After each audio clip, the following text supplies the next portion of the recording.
combustion. This is the name of chapter, combustion. And in previous class, we have studied about that what is combustion, okay, and what are the necessary conditions for combustion, है ना? कल हम लोगों ने क्या पढ़ा था? Combustion क्या है? What is combustion? कोई बता सकते हैं? बताएं.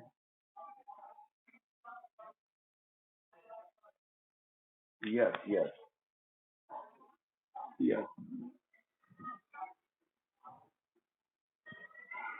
yes, yes.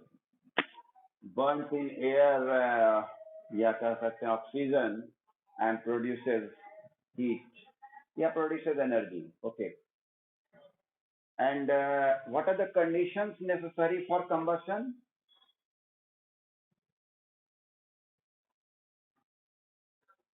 First, combustible material होना चाहिए.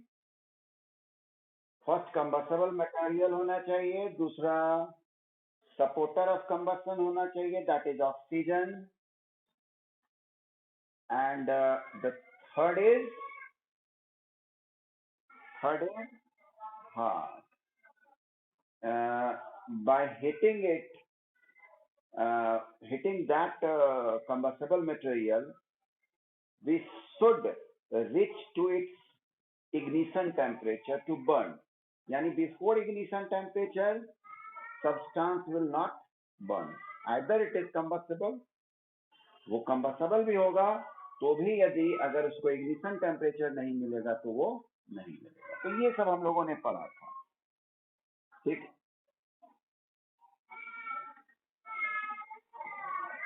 कोई भी combustible substance,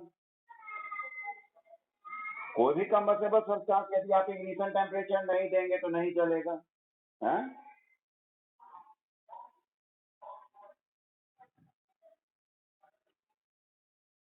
तुम बताओ कौन सा कंबस्टेबल सब्सटेंस नहीं है? क्या आपको जैसे ग्लास था, आयरन नेल, इन सब की चर्चा कल तो हम लोगों ने की. कल प्रेजेंट नहीं थी क्या क्लास में?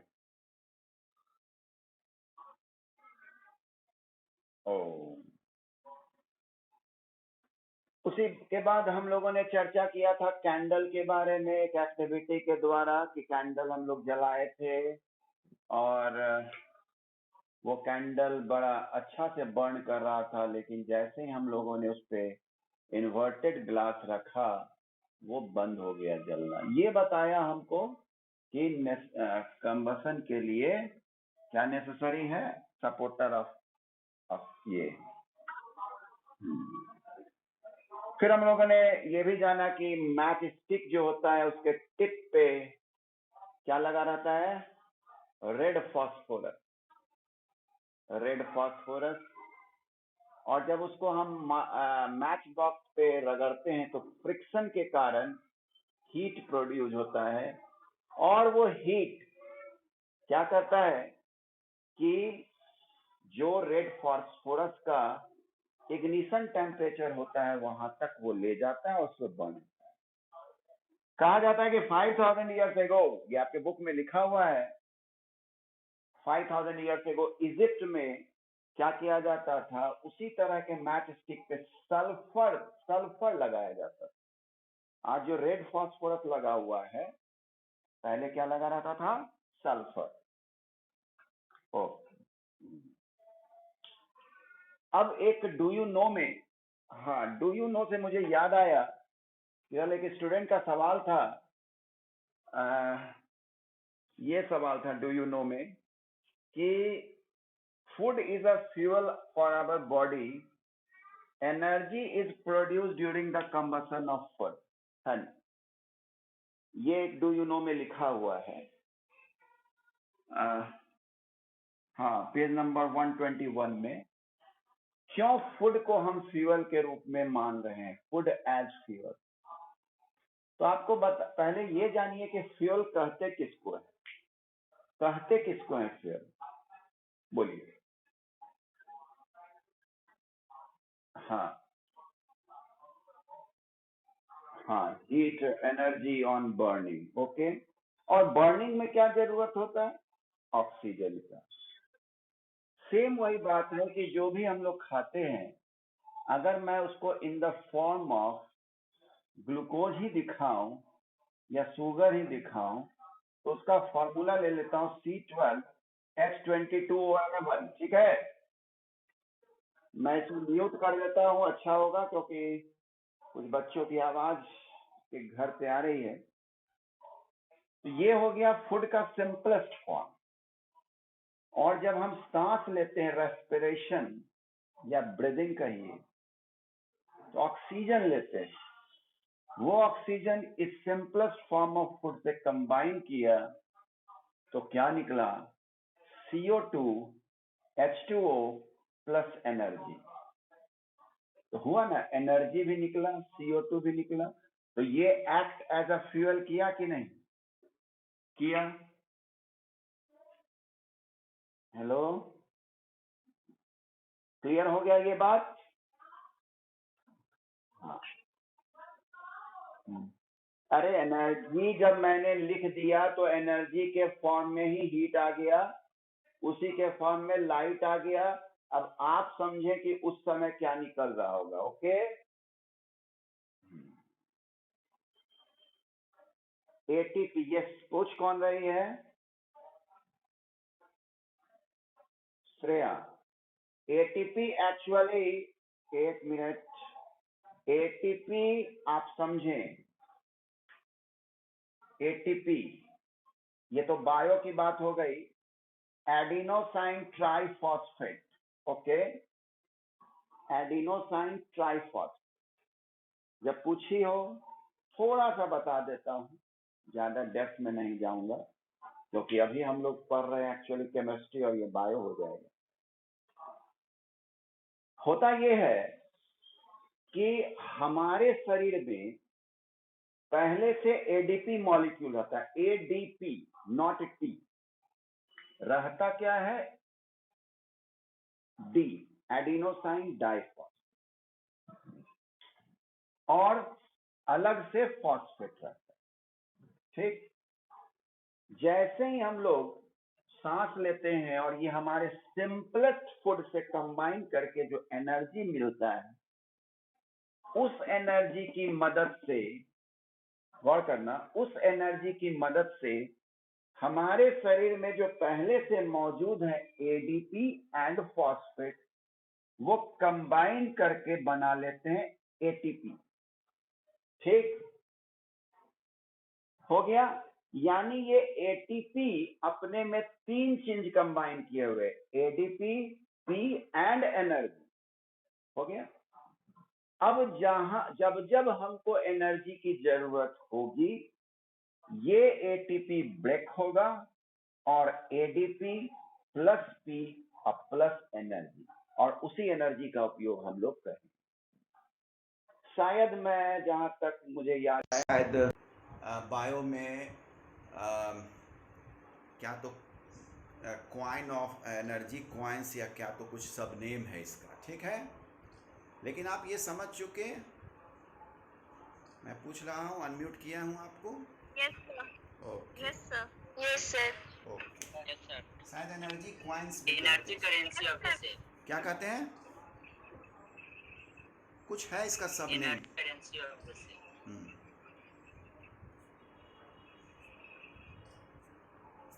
ओह, लग रहा है इससे कनेक्शन मेरा टूट गया है।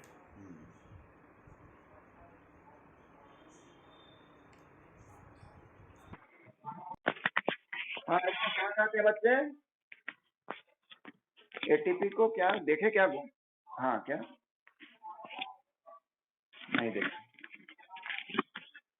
हाँ, energy currency of the cell, good. तो ठीक है, आगे बढ़ा जाए। अब आइए, अब हम लोग जरा चले types of combustion. Types of combustion,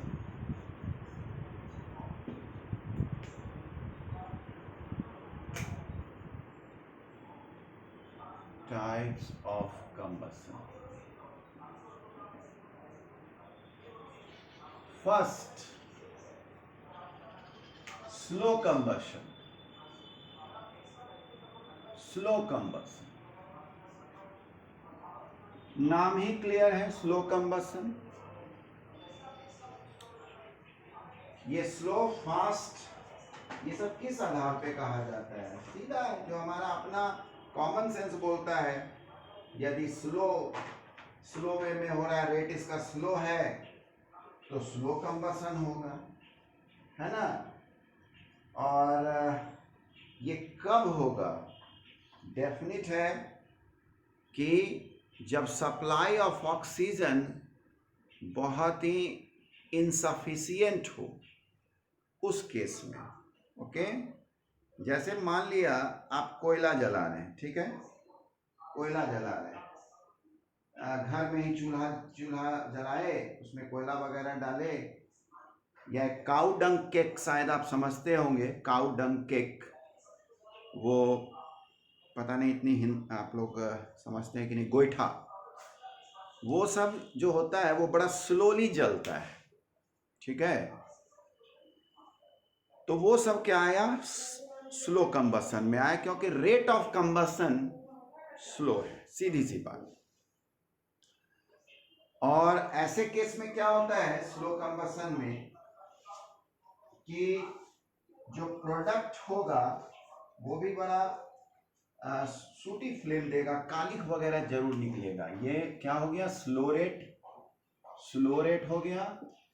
और जनरली ये सब कौन है? काऊ डंग केक, वुड, कोल, ये सब उसी में आया, ठीक। अब आइए आप सेकंड, रैपिड कंबशन। मैं अनम्यूट कर रहा हूं। रैपिड मीन्स ये होता है फास्ट, तेज, रैपिड कंबशन। स्लो रेट में ये लिख दीजिएगा, कारण एक कीवर्ड के रूप में लिख रहे हैं, insufficient supply of oxygen. Okay, rapid combustion में क्या हो गया? Rate of combustion very fast होगा, है ना। और ये कब होता है भाई? जब सफिशिएंट सप्लाई ऑफ ऑक्सीजन होगा, sufficient supply of oxygen, okay, sufficient. और याद रखिएगा, इस केस में कंबशन जो होता है वो कंप्लीट होता है, कंप्लीट कंबशन होता है। और इसमें तो डेफिनेट है कि इनकम्प्लीट कंबशन होगा, स्लो में इनकम्प्लीट कंबशन, ठीक। कोई दिक्कत? No sir, no problem. अच्छा, कनेक्शन टूट रहा है, फिर टूट गया कनेक्शन।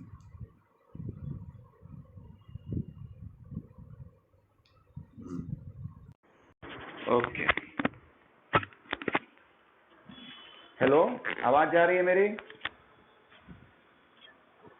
ओके, ठीक। नेक्स्ट, अच्छा होगा कि आप लोग भी एक इस तरह से लिख लें तो बेहतर होता है याद करने में। और एक स्टेटमेंट पैराग्राफ में लिखा रहता है तो मुश्किल हो जाता है। ऐसे मैं स्क्रीनशॉट ले लेता हूँ, होगा तो मैं आपको सेंड कर दूंगा इसको, ठीक। सर हम लिख लिए। Okay, very good. नेक्स्ट मैं देखता हूँ, that is third type, spontaneous combustion.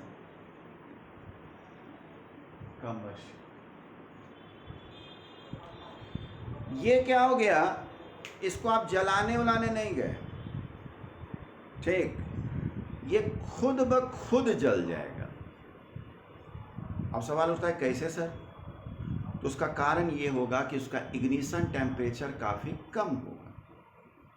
ठीक, जैसे आप सोचिएगा कि सोडियम मेटल आप खुले तौर पे रख दें तो क्या होगा, वो जल जाएगा।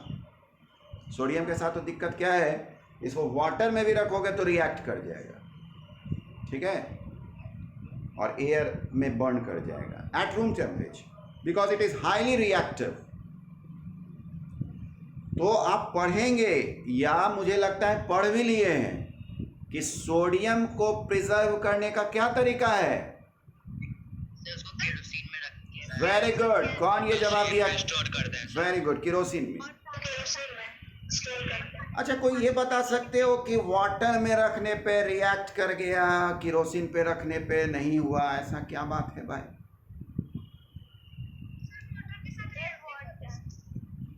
यहाँ पर एक छोटे पैमाने पे मैं बात करूंगा। वाटर क्या हुआ, इनऑर्गेनिक हुआ, और केरोसिन क्या है, ऑर्गेनिक कंपाउंड। तो ज़्यादातर ये होता है कि जो चीज़ इनऑर्गेनिक से रिएक्ट कर गए या जो चीज़ इनऑर्गेनिक में डिज़ोल्व यानी वाटर में डिज़ोल्व होगा, जनरली वो ऑर्गेनिक कंपाउंड में डिज़ोल्व नहीं होगा, ठीक है। तो यहाँ भी वही कुछ बात हो गई कि वाटर इनऑर्गेनिक है और केरोसिन ऑर्गेनिक है। तो अगर वो वाटर से रिएक्ट कर रहा है सोडियम, तो ये थोड़ा अपोजिट अपना नेचर निभाएगा। कौन? केरोसिन, वाटर से, क्योंकि ये ऑर्गेनिक है इसीलिए उसमें रखा जाता है और वो रिएक्ट नहीं करता है। तो ये सोडियम मेटल जो रिएक्ट किया वो एयर में, वो तो खुद ना हो गया रिएक्ट, वो उसको क्या मिला, जो रूम टेम्परेचर है उसी में वो आग पकड़ लिया। तो हम कहेंगे ना कि it catches it's combustion occur bye their own, खुद। ऐसे को हम लोग कहते हैं spontaneous. Okay, spontaneous combustion.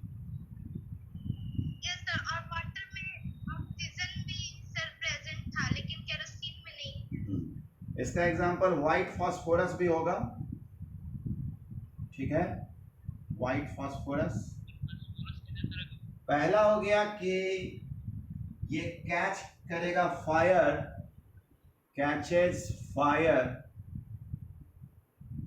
On its own, on its own. अब ये नहीं कि कोई बर्फीला इलाका में ले गए तब कहिएगा कि ये आग क्यों नहीं पकड़ा। तो बर्फीला इलाका में भी रिएक्शन तो हो जाएगा क्योंकि सोडियम मेटल रिएक्ट कर जाएगा, लेकिन हाँ आग नहीं पकड़ेगा क्योंकि वहाँ उसको रूम टेम्परेचर नहीं मिल रहा होगा। तो रूम टेम्परेचर माना जाता है 25 डिग्री सेंटीग्रेड, ठीक है।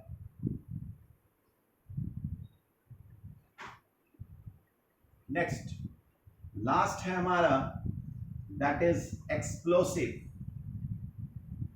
Explosive combustion. Fourth,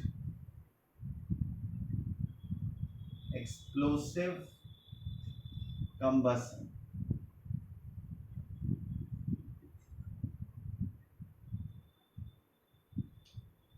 explosive means क्या होता है, बता सकते हैं?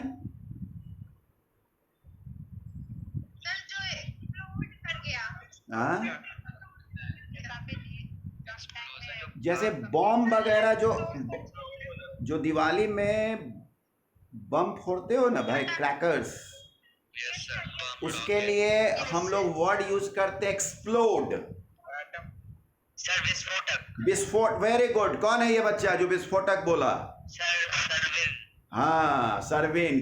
यही मैं वर्ड सुनना चाह रहा था कि हिंदी मालूम है, विस्फोटक, ठीक है। तो ये क्या है, क्या आप देखते हैं जब आप क्रैकर्स को एक्सप्लोड करते हैं तो क्या देखते हैं, आप क्या ऑब्जर्व करते हैं? बहुत जल्दी एक्सप्लोड। हाँ, मतलब एकदम fraction of time, short span of time में वो बर्न करके खत्म हो जाता है और साथ साथ एक साउंड प्रोड्यूस करता है। हाँ, अब ऐसा थोड़ी होता है, अब बेचारा कोई बॉम्ब भी लिया आपने और वो मान लिया मॉइस्चर वगैरह के कारण थोड़ा खराब हो गया, अब जब आप उसमें माचिस की तीली लगाते हैं तो वो भी बेचारा धीरे धीरे जलने लगता है, तो उस समय थोड़ी उसको कहिएगा कि वो एक्सप्लोसिव हो गया, वो तो सामान्य हो गया, है ना। लेकिन हाँ, यदि एकाएक वो भी फट जाए तो उस केस में कहेंगे कि हाँ एक्सप्लोसिव है। खाली थोड़ा सा चिंगारी वगैरह निकल गया, उसका रुक गया, उस केस में नहीं, है ना। तो एक्सप्लोसिव यही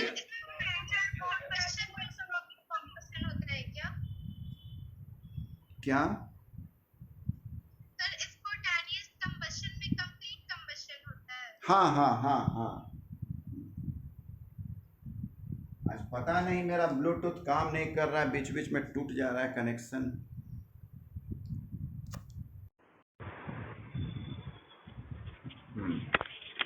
चलिए ठीक है, एक बार बोलो तो सुनाई दे रहा है? हेलो, यस सर, ओके, ठीक है, बस बस एक तो बोल दिया, मुझे सुनने के लिए सुनना था कि सुनाई दे रहा है, ठीक है।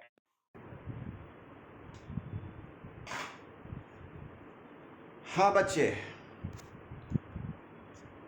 एक्सप्लोसिव के लिए क्या हो गया? Burns completely in short span of time, okay, first। और एक बात और ध्यान रखिएगा, अनकंट्रोलेबल है, अनकंट्रोलेबल मतलब नियंत्रण से बाहर है। आप गैस जो जलाते हैं तो वो कंट्रोल में है, तभी ना उस पर चाय बना लेते हैं, सब्जी बना लेते हैं। क्या बॉम्ब पे बनाइएगा सब्जी? हेलो, यस सर, कोई बच्चा बोल दिया यस। अनकंट्रोलेबल, जो बम पे बना लेगा तो बड़ा नया रिसर्च हो जाएगा सर, पूरा किचन ही उठा। हाँ, पता चलेगा कि किचन, चाय बने चाहे ना बने, किचन जरूर उड़ गया। और साउंड भी प्रोड्यूस करेगा, प्रोड्यूस साउंड। इसमें आपको जैसे एक बार चर्चा हो चुकी है इसकी भी, TNT एक केमिकल कंपाउंड है, ट्राई नाइट्रोटोलुइन, है ना। ये सब एक्सप्लोसिव मटेरियल हुआ, ओके। तो कंबसन के कितने टाइप हो गए? मैं एक एक करके पूछता हूं सब बच्चों से। Sir, 4 types. 4 types, okay. 4 types. Jiya Kumari, आप बता सकते हैं पहला टाइप क्या था? जिया सर, 4 टाइप्स। जिया से मैं पूछ रहा हूं, पहला टाइप क्या था? जिया को नहीं लग रहा है कि मैं जिया से पूछ रहा हूं। बोलिए जिया, नहीं आवाज आई, म्यूट हैं आप, ओके कोई बात नहीं। पहला है स्लो कंबसन, दूसरा है रैपिड कंबसन, तीसरा है, समिधा बताइए तो तीसरा। Sir, spontaneous combustion. और फोर्थ आप बताइए Tanveer Khan. Explosive combustion. Very good sir. हाँ बोलिए सर, थर्ड एक बार और बताइए तो सर। Spontaneous combustion. स्पॉन्टेनियस हो गया जो रूम टेम्परेचर के हीट में ही बर्न हो जाए। जैसे रूम टेम्परेचर हमारा 25 डिग्री सेंटीग्रेड है, तो हमको कोई लाए स्पॉन्टेनियस, जैसे सोडियम लाए, तो उसके लिए हमको माचिस की तीली नहीं चाहिए, वो ऐसे ही आग पकड़ लेगा एयर में। दैट इज स्पॉन्टेनियस, समझ गए? और एक्सप्लोसिव कंबशन में भी कंप्लीट कंबशन होता है ना? हाँ, कंप्लीट स्पॉन्टेनियस में भी कंप्लीट हो जाएगा। जब वो खुद ही जल रहा है स्पॉन्टेनियस, तो कंप्लीट तो होगा ही, है ना। सर, स्पॉन्टेनियस फ्लेमेबल होता है। स्पॉन्टेनियस फ्लेमेबल होता है। फ्लेमेबल किसको कहते हैं? ये सवाल कौन पूछ रही है?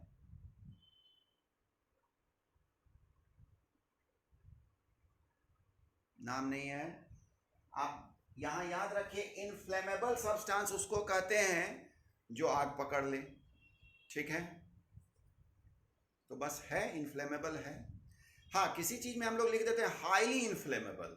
जैसे आप देखते होंगे पेट्रोल वगैरह का जो टैंकर जाता है तो उसके पीछे लिखा रहता है हाईली इनफ्लेमेबल, लिखा रहता है ना।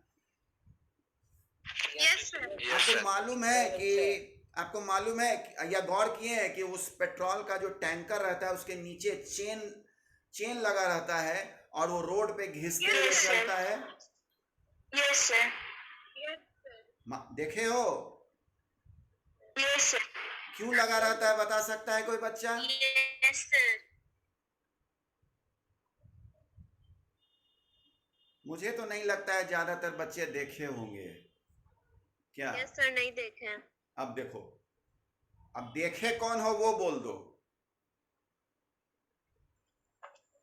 कोई नहीं, जब सवाल आ गया तो कोई नहीं देखा है। कोई बात नहीं। वो चेन इसी आप अब की बार देखिएगा, वो चेन इसीलिए उसमें सस्पेंडेड रहता है, लटका हुआ रहता है, जो रोड पे घिसते जाता है।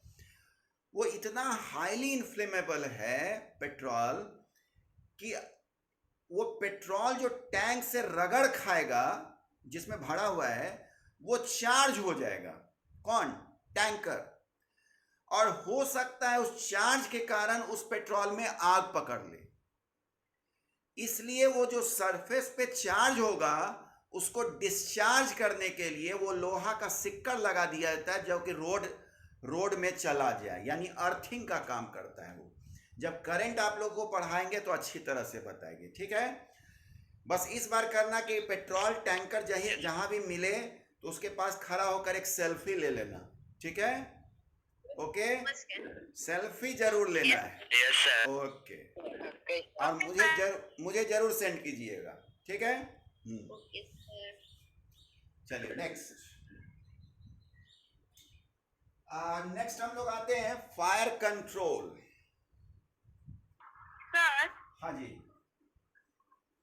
सर बोल रहे थे कि स्लो कंबस्टन हमेशा ऑलवेज इनकम्प्लीट रहता है।